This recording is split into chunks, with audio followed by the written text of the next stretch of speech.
pela vida esse tempo todo, mas sempre eu estava orando também. Deus abençoe a Cátia, abençoe a Clara, abençoe eles, em nome de Jesus, sempre nas orações. Estou muito feliz pela presença de cada um, de Mi, que veio hoje, né, Mi? Vem cá, Mi, vem pegar aqui sua espada aqui, é sua. 2 anos já completou, viu?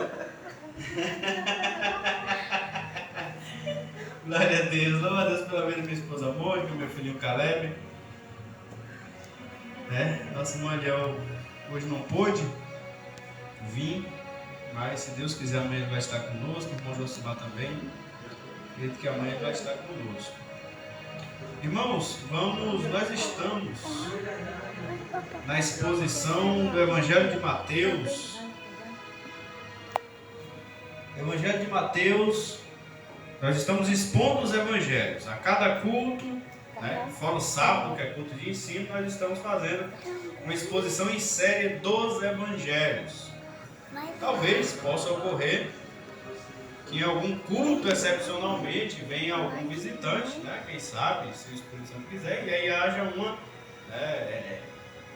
uma exceção. Mas, na grande regra, nós estamos fazendo a exposição em série dos evangelhos e estamos no capítulo 8. Hoje, concluindo, inclusive, o capítulo 8. Estamos revezando entre eu e o professor Mateus, estamos fazendo essa exposição em nome de Jesus. Tanto, de forma... Pega essa Bíblia aí, por favor. Tanto de forma explicada na maneira como Mateus, o evangelista, o Espírito Santo propôs no coração dele, como também, de alguma forma, aplicando, teologicamente, de forma prática para nós, os ensinos, porque Mateus ele tinha algo no coração, o Espírito Santo através de Mateus, importante o sentido, mas a aplicação também é para os nossos dias, é atual. E nós precisamos tirar na prática, aplicar ela em nossas vidas, a palavra que aprendemos para nós sabermos. E temos feito isso, pela graça de Deus, o Senhor tem nos dado graça, estamos fazendo devagar, sem pressa. Mateus capítulo 8, versículos de 28 a 34. Os endemoniados gergesenos, está assim na minha tradução, mas são os gadarenos ou o gadareno. No Evangelho de Marcos, no Evangelho de Lucas, nós vamos encontrar apenas um endemoniado. Aqui no de Mateus nós encontramos 2. Uma possibilidade, é que Jesus tenha expulsado um demônio que foi do gadareno, aquele principalzão na beira da praia, e talvez ou em outra ocasião nessa mesma cidade ou na saída de Jesus tenha expulsado um outro demônio. Assim como também o problema do cego de Jericó. 2 evangelhos vai dizer que era um cego de Jericó, que era Bartimeu. Em outro evangelho vai dizer 2 cegos em Jericó. Então trouxeram 2 cegos. Então uma das opções de interpretação é que talvez esse evangelista ele tenha reduzido. Talvez Jesus curou um cego na entrada da cidade de Jericó e saindo ele curou um outro cego. Um dos 2 era o Bartimeu, o mais conhecido, e por isso ele se encontra nos 2 outros registros, e no outro se encontra os 2. Então aqui é uma outra possibilidade da mesma coisa. 2 endemoniados, talvez possa ter acontecido isso. Jesus tenha expulsado o demônio daquele homem de Gadara, que está escrito no Lucas e no Marcos, e na saída ele possa ter expulsado esse outro demônio, esse outro demoniado, e Mateus aqui resume e põe que eram 2 endemoniados e ponto final. É porque foi de 2 pessoas que estavam endemoniadas na região. E tendo chegado a outra banda, a província dos Gergesenos, versículo 28, saíram-lhe ao encontro 2 endemoniados, vindos dos sepulcros, tão ferozes eram que ninguém podia passar por aquele caminho. E eis que clamaram, dizendo: que temos nós contigo, Jesus, Filho de Deus? Vieste aqui atormentar-nos antes de tempo? E andava pastando distante deles uma manada de porcos, de muitos porcos. E os demônios rogaram-lhe, dizendo: se nos expulsas, permite-nos que entremos naquela manada de porcos. E ele lhes disse: ide. E saindo eles, se introduziram na manada dos porcos. E eis que toda aquela manada de porcos se precipitou no mar por um despenhadeiro e morreram nas águas. Os porqueiros fugiram e, chegando à cidade, divulgaram tudo o que aconteceu aos endemoniados. E eis que toda aquela cidade saiu ao encontro de Jesus e, vendo-o, rogaram-lhe que se retirasse dos seus contornos. Amém? Glorificado seja o Senhor Deus pela sua palavra. Louvado seja o Senhor, que o Espírito Santo nos ilumine e nos guie para entendermos a santa palavra de Deus. Amém? Amém. Queridos, como nós vimos e temos visto, o Evangelho de Mateus, ele foi escrito, Mateus, ele inspirado pelo Espírito Santo, é óbvio, ele teve a inspiração de escrever esse Evangelho para testificar ao povo judeu, ao povo da nação de Israel, conterrâneos de Mateus e de Jesus, que também eram judeus, de que Jesus Cristo é o Messias enviado por Deus para libertar o seu povo, para salvar o seu povo, o Messias esperado pelos judeus. Os judeus esperavam um Messias político, um Messias governante da linhagem de Davi, que viesse, um rei político igual Davi, um descendente de Davi que viesse com poder político monárquico igual Davi tinha.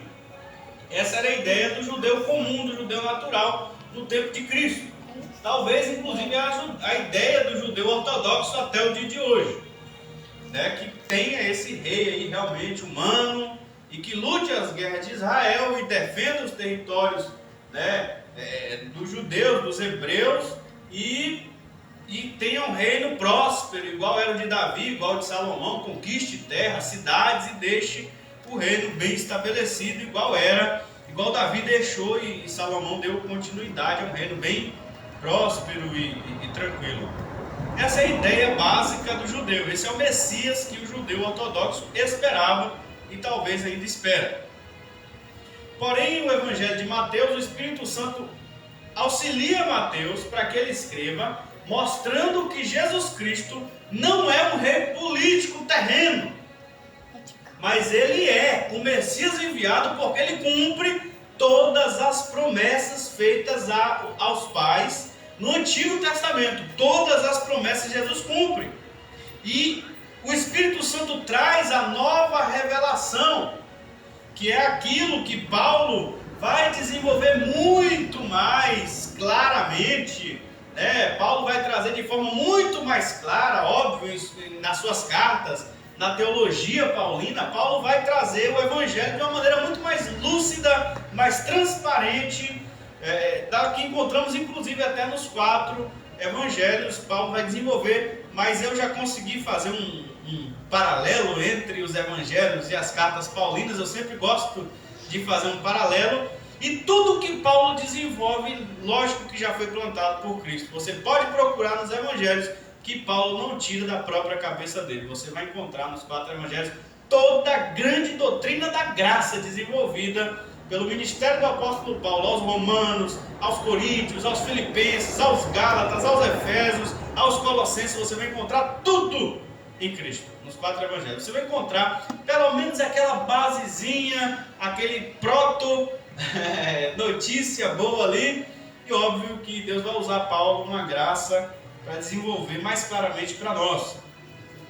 Mas o Espírito Santo usa Mateus para escrever esse Evangelho, para mostrar para o judeu que Jesus cumpre os pré-requisitos estabelecidos por Deus desde o nascimento dele. Lá no capítulo 1, Mateus vem mostrando cada promessa que foi feita, cada evento, e comparando com o nascimento de Cristo, com o desenvolvimento de Cristo, desde a sua concepção, quando foi prometido a Maria, que ela geraria pelo Espírito Santo. Ele vai usando o Antigo Testamento, as mensagens, para provar que Jesus é o Messias, o Filho de Deus. E nesse capítulo 8, como nós estamos observando desde o primeiro versículo, quando Jesus cura o leproso, Jesus cura o centurião de Cafarnaum, cura um servo do centurião de Cafarnaum, Jesus cura a sogra de Pedro e diversas pessoas que vêm até ele, lunáticos, endemoniados e doentes, coxos, cegos, ali na casa da sogra de Pedro.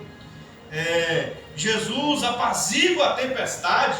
Nós vimos na mensagem anterior que o professor Mateus trouxe para nós, que inclusive está linkada com essa expulsação de demônio, porque a tempestade foi no mar. Quando Jesus chega na praia, o endemoniado já estava lá esperando ele, com aquela legião de demônios.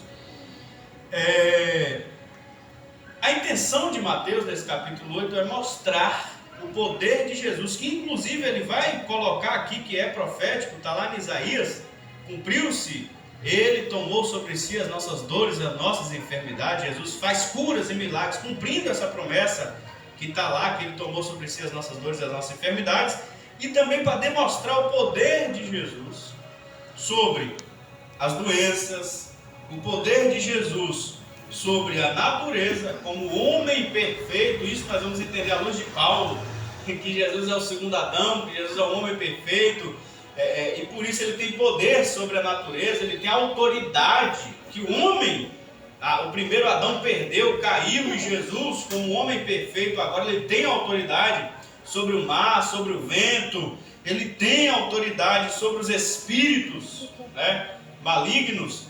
E essa é a intenção do escritor, quando ele escreve, é mostrar primeiro que Jesus, ele põe aqui uma partezinha, cumpre lá o que Isaías profetizou, e demonstrar todo esse poder de Jesus sobre coisas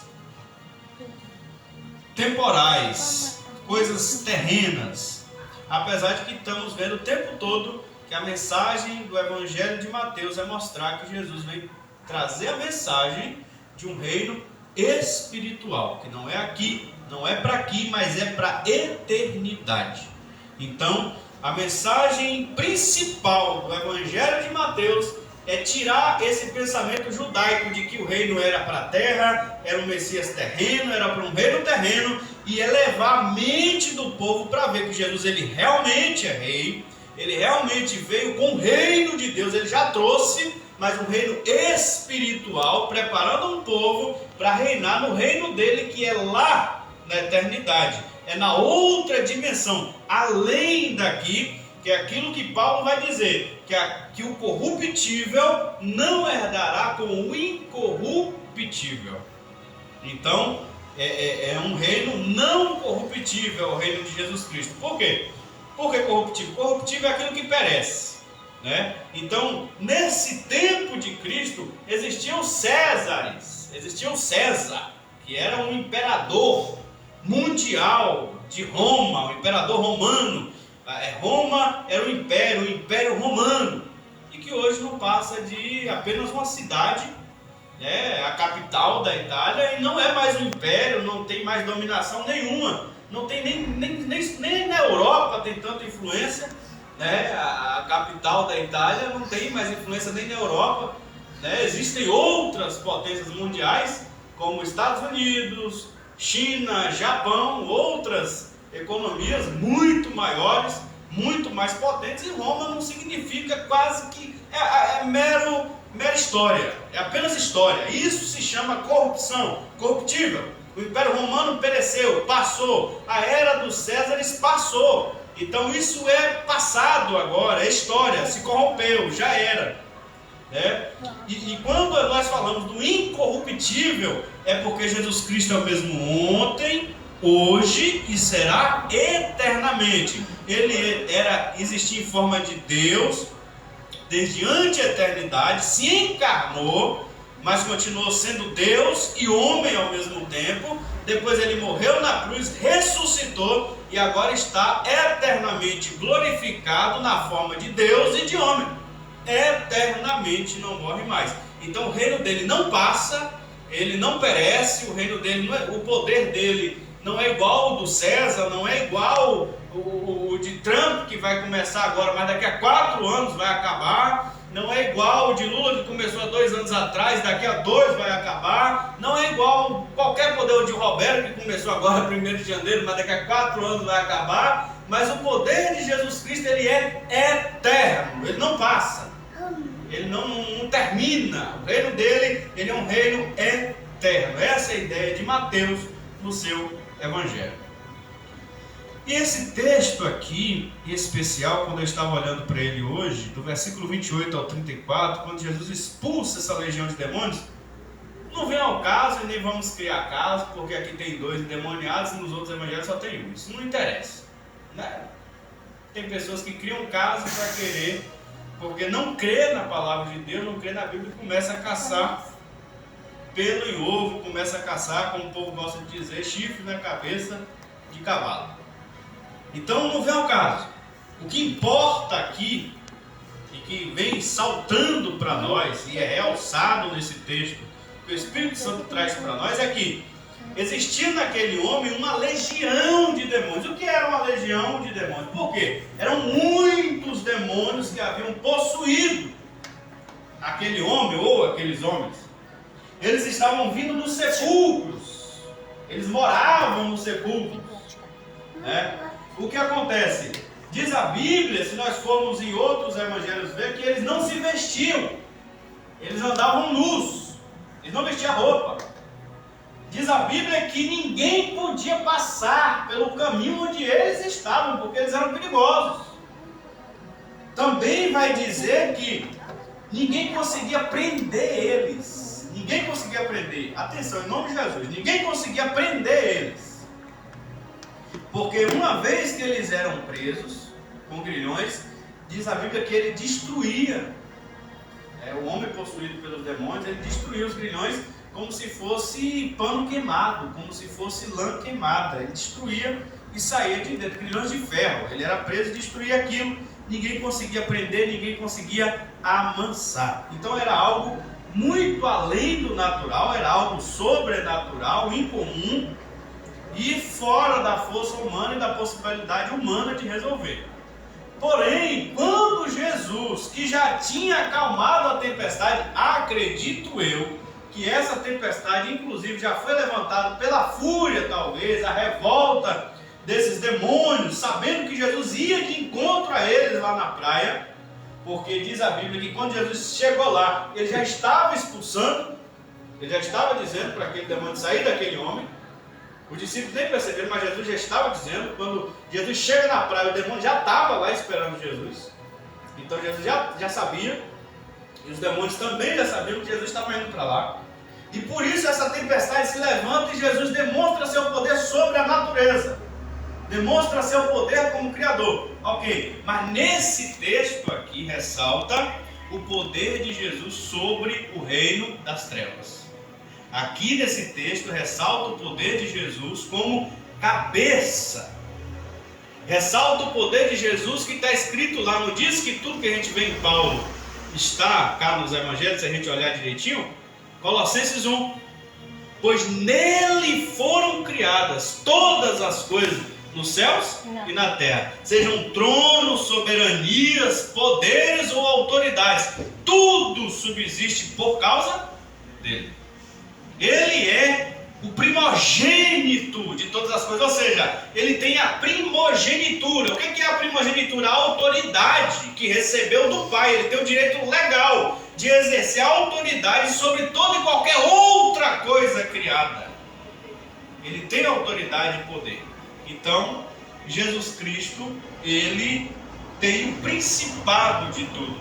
Então, era uma legião de demônios que estava naqueles homens, ou naquele homem. Porém, quando Jesus chega na praia, primeiro que ele já tinha acalmado o vento e o mar, ordenado que se acalmasse aquela revoltinha do vento e do mar, a tempestade. E quando ele chega na praia, aqueles demônios já estão prostrados diante de Jesus. Já estão de joelhos diante de Jesus. Já estão prostrados. Eles que clamaram. Aqui não fala no texto que eles se prostraram, mas se a gente for a Marcos, a gente vai ver que eles adoraram. Adorar é se prostrar. Eles se prostraram no grego. Então eles já estavam prostrados diante de Jesus. Eu gosto do louvor do Estênio Massos, que ele retrata esse quadro. Ele diz, só esperando a ordem de quem encerra no peito toda a autoridade. Ele estava ali esperando uma ordem de quem tem verdadeiramente a autoridade. Então aquela legião estava prostrada ali, esperando a palavra final do homem de dores, do rei do universo, do Senhor dos senhores, do rei dos reis, chegar e dar ordem. E aqueles demônios vão rogar, vai além de orar, vai além de pedir, eles vão rogar, suplicar que Jesus não os enviasse para o abismo.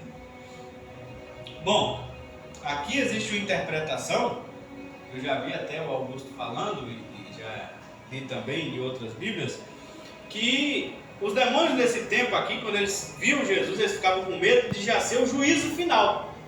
Que a gente vê lá no Apocalipse, que é o dia que Jesus vai julgar e inclusive lançar o diabo e seus anjos no lago de fogo, que vai ser o juízo final. Uma perdição total, onde eles não exercerão mais nenhum tipo de poder, nem nada, e todo principado e potestade será completamente aniquilado. Então esses demônios, eles já tinham medo de que Jesus, quando eles viam a presença de Jesus, é por isso que ele diz, vieste atormentar-nos antes de tempo, ou seja, vieste já nos lançar no tormento, já o tempo de lançar a gente no tormento, e não era isso, que essa não foi a primeira missão de Jesus. Nós sabemos, lendo o Apocalipse, que vai ser na segunda vinda de Jesus, que é quando ele vai vir para julgar, é onde a sentença do Satanás e dos demônios já estão decretadas, que eles serão lançados no lago de fogo com a morte, com o falso profeta e a besta, e lá vai. E toda a gente que se esqueceu de Deus. O que acontece? Mas nesse momento a missão de Jesus é nos salvar seres humanos que Deus escolheu para Jesus salvar. Então a primeira vinda de Jesus foi para nos salvar, não foi para decretar o juízo e lançar o diabo com seus anjos no lago de fogo. Por isso que eles vão pedir, rogar a Jesus que mande eles para os povos, e Jesus vai permitir, Jesus vai dizer, então vá. Até para mostrar, inclusive, que essa vai acontecer. Né? Na época nós nem sabíamos disso, João ainda vai escrever lá, ele vai dar essa revelação do juízo final lá no Apocalipse, depois da ressurreição. Então, até esse tempo, Jesus não era a missão dele lançar o demônio no inferno, no abismo, no lago de fogo, nessa primeira vinda dele. Então ele permite ir para os porcos por causa disso. Mas o que ressalta aqui é esse demônio indomável, que o homem não tinha poder de controlar, que a cidade não tinha poder de controlar, essa legião que dominava essa criatura, ou essas criaturas, e que era indomável agora, prostrados de joelhos, esperando uma ordem do mestre para que eles obedecessem. Isso demonstra todo o poder, autoridade, magnificência do Senhor Jesus Cristo, que inclusive já foi citado por Teu aqui hoje, quando ele diz, eis que é-me dado todo o poder nos céus e na terra, que inclusive é o fechamento desse evangelho de Mateus. Jesus Cristo tem toda a autoridade nos céus e na terra. Primeiro ele era Deus, igual a Deus lá no céu, ele se esvaziou disso e veio para a terra. Nisso ele recebeu todo o poder na terra, ele tem toda a autoridade na terra. Como um homem perfeito, aquela autoridade que Deus entregou a Adão e que Adão perdeu quando caiu, maldita é a terra por causa de ti, Adão, né? Exercemos ainda algum domínio, porque ainda somos a imagem de Deus, mas é óbvio que não andamos sobre as águas, é óbvio que nenhum leão atacaria Jesus se ele entrasse numa selva, né? Nenhuma onça atacaria ele, nenhuma cobra morderia ele, porque ele é homem perfeito, e ele realmente, Jesus Cristo, tem como homem toda a autoridade sobre o reino animal, sobre o reino vegetal. Por isso ele amaldiçoa aquela figueira, ela fica amaldiçoada, porque ela era obrigada a dar para ele frutos, porque ela estava aparentando, e ele é um homem perfeito que exerce a autoridade. Por isso ele disse a Pedro, lança a rede, e Pedro pescou aquela pesca maravilhosa, porque como um homem perfeito ele exerce a autoridade sobre os peixes das águas, sobre os animais da terra, sobre a natureza, ele exerce a autoridade. Então todo o poder me foi dado nos céus e na terra. Quando Jesus diz nos céus e na terra, é quando ele ora em João 17, ele pede, Pai, me dá de novo aquela glória que eu tinha diante de ti, antes que o mundo fosse fundado, e Deus diz, já o glorifiquei e o tenho glorificado. Né? E aí, quando Cristo volta, Salmo 24, para o céu, ele é glorificado novamente, que João, o apóstolo que andou com ele aqui na terra, não reconhece lá no Apocalipse, quando vê glorificado no céu e desmaia, de medo, de espanto, com Cristo agora glorificado. Por isso todo o poder nos céus e na terra. O Pai quis fazer isso. Então quem manda no céu? Jesus. Quem manda na terra? Jesus. Por que isso toca a nós? uma vez que nós vemos aqui toda a autoridade de Cristo sobre o reino das trevas, sobre Satanás e sobre seus demônios. Não importa a quantidade de demônios, né? No jovem lunático, nós lá vamos ver em Mateus 17, Jesus expulsou o que ele chama de casta de demônios. Tanto casta pode ser interpretado como um tipo específico de demônio, essa casta de demônio, esse tipo, essa espécie de demônio, só sai por meio da legião de oração, e Jesus repreendeu, né? Como nesse camarada tem uma legião, eram muitos demônios, e Jesus também repreende. Então para Jesus não importa a quantidade, e ele expulsa inclusive o próprio Satanás. Ele já tinha expulsado aqui em Mateus 4, quando ele diz: vai de Satanás, só o teu Deus adorarás, só a ele prestarás conta. Então não interessa se é Satanás, não interessa se é principado, potestade, príncipe das trevas, não interessa se é legião, não interessa que tipo de demônio é, que casta é. Diante de Jesus não significa absolutamente nada. Não significa absolutamente nada. Não passam de uma muriçoca diante de Jesus. Essa é a verdade. Uma muriçoca, um inseto, qualquer coisa diante do poder e da autoridade de Jesus, eles não significam absolutamente nada. Como dizia Lutero, o diabo ele é um cachorro na coleira de Deus. É um cachorro na coleira de Deus. Então ele tem suas funções até o dia do juízo final, tanto Satanás como seus demônios, principados e potestades, mas tudo está debaixo estritamente do controle de Deus, do controle de Cristo. Amém? Amém. Mas o que é que isso toca para nós aqui hoje? Primeiro, que devemos exercer nossa fé em Jesus, absoluta.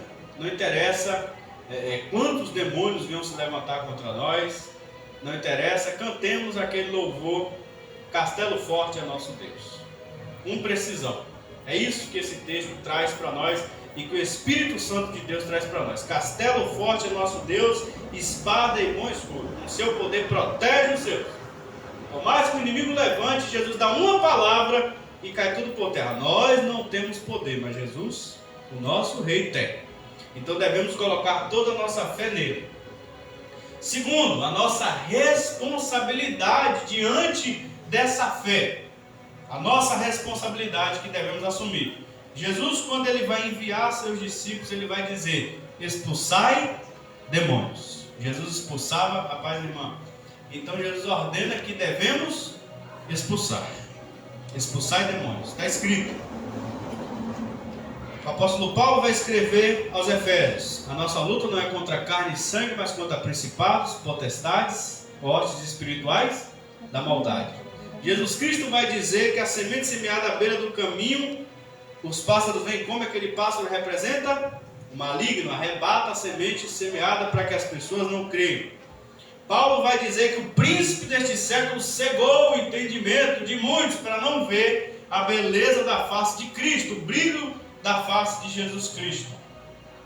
Ele também vai dizer aos coríntios que ele não milita segundo a carne, mesmo vivendo na carne, ele não milita, mas as armas nossas, ele vai dizer dele e dos colegas dele de trabalho espiritual, são poderosas em Deus, são armas espirituais para destruir fortaleza e todo conhecimento que se levanta contra Cristo, para trazer cativa as mentes ao conhecimento de Jesus Cristo.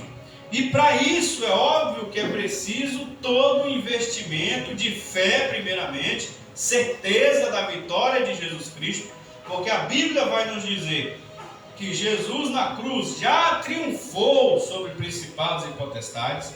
A Bíblia também vai dizer que Jesus na cruz já destruiu o diabo. João vai dizer que para isto o Filho de Deus já se manifestou para desfazer as obras do diabo. Então, com essa fé no coração é que nós pregamos, é que nós caminhamos, é que nós andamos todos os dias confiando em Jesus Cristo e exercendo o nosso compromisso de responsabilidade, que é uma luta contínua contra o diabo, contra os demônios e contra as ações demoníacas. Porque existe a influência do mal no mundo. O mundo jaz no maligno. Jesus estava numa sinagoga pregando um dia e um endemoniado se levanta e diz, adorando Jesus, ele adora Jesus no meio do culto. na sinagoga. E eles vão entender que aquilo é um demônio e manda ele se calar e repreende aquele demônio. Então, devemos ter esse compromisso de responsabilidade como cristãos. Primeiro, crer no poder e soberania de Jesus. Crente não pode ter medo. Eu já vi crente com medo. Porque fizeram uma oferenda, fizeram isso, fizeram aquilo. Vou fazer, tem que fazer isso, tem que fazer aquilo para desfazer. Não. Cristo é soberano sobre todo principado, potestade. Esse negócio de às vezes na batalha espiritual, mapeamento, essas coisas. Cristo é soberano sobre principados, potestades. Onde Jesus chega, Ele é a autoridade máxima. Quem manda é Ele. Ele é o Senhor. Onde existe um pedaço de terra. Mas fulano é dono, fulano consagrou a não sei quem. Não interessa. Do Senhor é a terra e a sua plenitude. Antes de fulano comprar, já era de Jesus. Antes de Beltrano vender para fulano, já era de Jesus. Sempre foi de Jesus. Não pertence a mais ninguém dele. Ele criou, ele é dono. Ele é dono. Quando nós vendíamos acarajé, era a resposta que eu dava para alguns. Mas você é crente, por que você vai vender acarajé? Acarajé é oferecida, não sei o que. Eu falei, minha querida, do Senhor é a terra e a sua plenitude. Plenitude quer dizer tudo que há sobre a face da terra. O feijão fradinho, que a gente faz a massa, o dendê, que a gente frita, o camarão, que a gente usa lá no molho, o tomate, todos os temperos, cebola, alho, tudo é do Senhor Jesus. Do Senhor é a terra e a sua plenitude. Não tem nada aqui de nada. O dono aqui é Jesus. Quem tem mais direito de vender é crente. Crente é que tem direito sobre tudo. Porque é do Senhor do crente, que é tudo, absolutamente tudo. Lembra da liberdade que a gente falou? O crente é que é dono de tudo. É o crente por quê? Porque é o Senhor do crente que é dono de tudo. Nós somos escravos de Jesus Cristo e o nosso Senhor é o dono absoluto de tudo. Inclusive do diabo, dos demônios, de tudo. Tudo. Jesus é dono de absolutamente tudo. Tudo. Então, essa é a nossa fé. E diante dessa fé, devemos viver. Sim, reconhecendo. Não podemos ser ignorantes. Precisamos reconhecer, entender essa guerra contra o reino das trevas, que é real, existe. O crente não pode viver como se não existisse, porque ele vai apanhar feio. Vai apanhar feio. A gente tem que entender. Existem demônios, existem principados. Vai entrar e vai acontecer igual essa tempestade. Vai acontecer igual na tempestade lá do barco. Pessoas vão te odiar sem você ter feito nada.